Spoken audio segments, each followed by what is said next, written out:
مطالبہ جو ہو رہا ہے تذکر ذکر کرو، یا واجب یا مستحب، ایسا تو نہیں بس دونوں ہے، واجب بھی ہے اور مستحب بھی ہے، یا واجب ہوگا یا مستحب ہوگا. دیکھیے واجب نہیں ہو سکتا کیونکہ جو ذکر کی نوعیت ہے مجلسی مجمع ہے، 50 مرتبہ اس آیت کو دوسروں خطبات وغیرہ داخلین سے جو سن چکا ہے، لہٰذا کوئی اس کی ضرورت نہیں ہے. آپ کو بہت پہنچ رہے ہوں گے کہ اس کے مراد کیا ہے، اس کا مصداق کون ہے اور کس ذکر کا مطالبہ ہو رہا ہے. توجہ فرمایا. تو اب یا واجب ہے یا مستحب، اب یہ جو ذکر ہے نا یہ اگر واجب ہوتا اسے واجب مان لیا جائے، تو اگر واجب ہے تو اقرار ہے، مجبوری ہے. اور کیجیے گا میں کیا کر رہا ہوں، لیکن اگر مستحب مان لیا جائے تو اقرار ہے، اختیار ہے. میں توجہ فرمایا.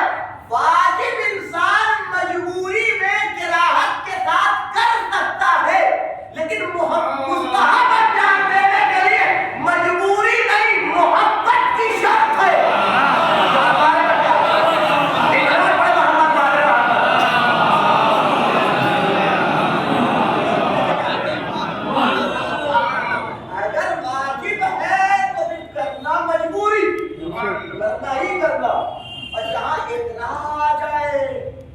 جہاں اقرار آ جائے کوئی ضروری نہیں ہے کہ محبت رہے. اور دیکھیے گا بیٹھے ہوئے جتنے بھی کام کرنے والے لوگ ہیں نا، اگر آپ جاتے صبح سے لے کر کے شام تک کام کرتے، ان میں تو کوئی بھی محبت سے نہیں کرتا، مجبوری میں کرتا.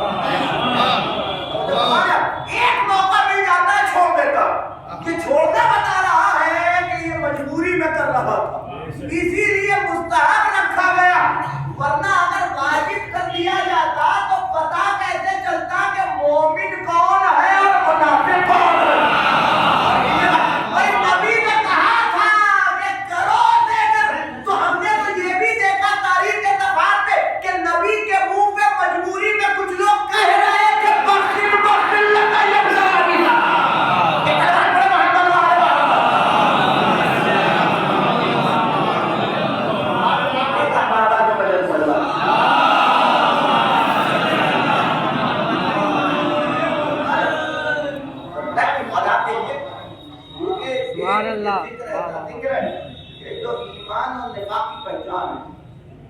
چونکہ ایمان اور نفاق کی پہچان، اسی لیے اللہ نے ہر ایک سے مطالبہ تو کیا اس کا ذکر کرو، لیکن اس کا فائدہ ہر ایک کو پہنچے گا اس کا وعدہ نہیں کیا.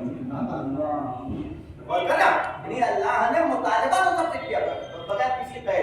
کوئی نہ اس سے پہلے کوئی آیت ہے تو عنوان کا ذکر کرو، سب کرو ذکر.